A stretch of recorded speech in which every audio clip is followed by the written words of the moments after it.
हाल ही में हुए crypto incidents, specially जो ये जब से मार्केट में ड्रॉप आया है, हमने ज़्यादातर से सेंट्रलाइज्ड प्लेटफॉर्म जो हैं उनको फेल होते हुए देखा है। उसका सबसे बड़ा कारण ये भी था क्योंकि वो लोग जिस तरह से अपने लोन्स और अपनी लाइबिलिटीज़ को डील कर रहे थे उसमें, ठीक है, उन्होंने बिटकॉइन, इथेरियम जो बड़ी क्रिप्टो करेंसीज़ हैं उनको एज अ कोलैटरल रखा होगा। इन कोलैटरल गिरने की वजह से उनकी जो लाइबिलिटीज़ थी, मतलब जो भी था वो लिक्विडेट होने लग गई, या फिर वो अपनी लाइबिलिटीज़, अपना जो कोलैटरल था उसको कवर अप नहीं कर पाए, जिस वजह से वो कंपनीज बैंकरप्ट गई हैं। हमने एक चीज़ तो बहुत ही कॉमन, एक जो लेसन है हमें जो इस बियर मार्केट से मिला है वो सबसे ज़्यादा यही है कि जो डिसेंट्रलाइज्ड प्लेटफॉर्म्स हैं वो फेल नहीं हुए। उसका सबसे बड़ा कारण ये कि क्योंकि वो कम्युनिटी ड्रिवन प्लेटफॉर्म्स हैं। डिसेंट्रलाइज्ड का सबसे बड़ा एक बेनिफिट या एक ब्लेसिंग कह लीजिए वो यही है कि मान लीजिए आपके पूल्स, लिक्विडिटी पूल्स या लेंडिंग पूल्स भी बन रहे हैं, वो कम्युनिटी मिल के बना रही है, बहुत सारे लोग इन्वॉल्व हैं और सारी चीज़ें ऑटोमेटेड और स्मार्ट कॉन्ट्रैक्ट्स की वजह से। इससे हमें, इसीलिए टेलीग्राम है, उन्होंने ये अनाउंस किया है कि वो एक डिसेंट्रलाइज टूल्स का सेट मार्केट में निकालेंगे। इस टूल्स में उन्होंने सबसे ज़्यादा जो दो चीज़ों पे इंपॉर्टेंस दी है, पहला है उनका डिसेंट्रलाइज एक्सचेंज और दूसरा है उनके डिसेंट्रलाइज क्रिप्टो वॉलेट्स। टेलीग्राम ने अनाउंस किया है कि वो डिसेंट्रलाइज वॉलेट जैसे मेटामास्क होता है जो कि सीधा ब्लॉकचेन से कनेक्टेड होता है, वैसे टाइप के वॉलेट्स निकालेंगे। इसी के साथ साथ वो एक डिसेंट्रलाइज एक्सचेंज में निकालेंगे। आज के टाइम पे काफ़ी डिसेंट्रलाइज एक्सचेंजेस हैं जो ऑलरेडी बहुत अव्वल लेवल पे चल रहे हैं, जिनमें से DYDX हो गया, यूनिस्वैप हो गया, पैनकेकस्वैप हो गया।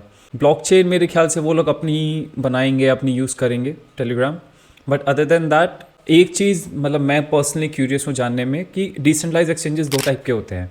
या तो वो एक ऑर्डर बुक मॉडल होता है जिसमें बायर्स और सेलर्स ऑर्डर्स मिलाते हैं, या फिर अगेन लिक्विडिटी पूल मॉडल होता है। यहाँ पे लिक्विडिटी पूल पड़ा होता है, आपका ऑर्डर रिगार्डलेस एग्जीक्यूट हो ही जाएगा, यानी आपके टोकन स्वैप हो ही जाएंगे क्योंकि पूल बना रखा है लोगों ने।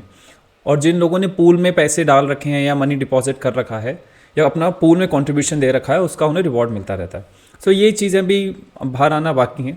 लेकिन एक चीज़ तो पक्का है कि टेलीग्राम अपना जो पूरा टूल्स का जो सेट है वो डिसेंट्रलाइज्ड बेस पर ही रखना चाहता है, because of its durability, transparency etcetera. या देखिए, टेलीग्राम अपने आप में एक मैसेंजर टूल है। आपको अगर मैं 2016 में वापस ले चलूँ, टेलीग्राम का ICO उस टाइम का सबसे बड़ा ICO था। ICO में हम प्रोजेक्ट जो होता है वो अपने टोकन्स देता है और बिटकॉइन, इथेरियम और जो बाकी की क्रिप्टो करेंसीज होती हैं उनको एज अ फंडिंग की तरह लेते हैं। अब आप इमेजिन कीजिए, मतलब उस टाइम पे तीन सबसे बड़े जो ICOs थे वो थे EOS ब्लॉकचेन, टेलीग्राम और फाइलकॉइन। फाइलकॉइन और EOS दोनों बहुत ज़्यादा ब्लॉकचेन सेंट्रिक प्रोजेक्ट्स बने। फाइलकॉइन डिसेंट्रलाइज स्टोरेज पे बना और EOS ने तो अपना ब्लॉकचेन बनाया, लेकिन टेलीग्राम ने सीधा मैसेंजर टूल से शुरू किया। आज के टाइम पे जितना टेलीग्राम क्रिप्टो इंडस्ट्री यूज़ करता है, मेरे ख्याल से शायद ही कोई इंडस्ट्री यूज़ कर रही होगी, because again it is so easy to use and it is so flexible and like open to everybody. तो टेलीग्राम जो है वो ब्लॉकचेन और क्रिप्टो साइड में जो उनके को फाउंडर्स हैं वो तब से इंटरेस्टेड रहे हैं, लेकिन since their ICO and of course they have like abundance of funding, they can like create anything। और आप ये सोचिए कि उन्होंने बिटकॉइन, इथेरियम की जो फंडिंग थी वो 2017 में उठाई थी, तो आज के टाइम पे अगर मतलब उन्होंने अपने BTC ETH रिटेन भी कर रखे तो उसकी वैल्यू क्या ही होगी। बट अदर देन दैट, मतलब उनका जो इंटरेस्ट पे जो एक्चुअली जो लाइक टैंजिबल प्रोडक्ट्स हैं जो एक्चुअली ब्लॉकचेन और क्रिप्टो स्पेस के हैं वो हमें अब देखने को मिल रहे हैं, राइट। और मेरे ख्याल से इनका एक सबसे बड़ा कारण इस टाइम पे अनाउंस करने का FTX का क्रैश भी रहा है। हमने सीधा सीधा देखा है FTX जो कि एक सेंट्रलाइज प्लेटफॉर्म्स था, वो अपने कुछ लेंडिंग प्लेटफॉर्म्स और लेंडिंग जो उनके क्लाइंट्स थे उनके साथ इन्वॉल्व था। सबसे ज़्यादा तो जो उनकी सिस्टर कंपनी थी अलामेडा रिसर्च, उनके साथ इन्वॉल्व था।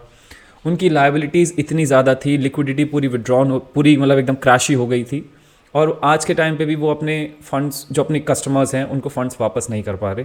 बैंकरप्सी अनाउंस कर दिया वो तो अलग बात, राइट।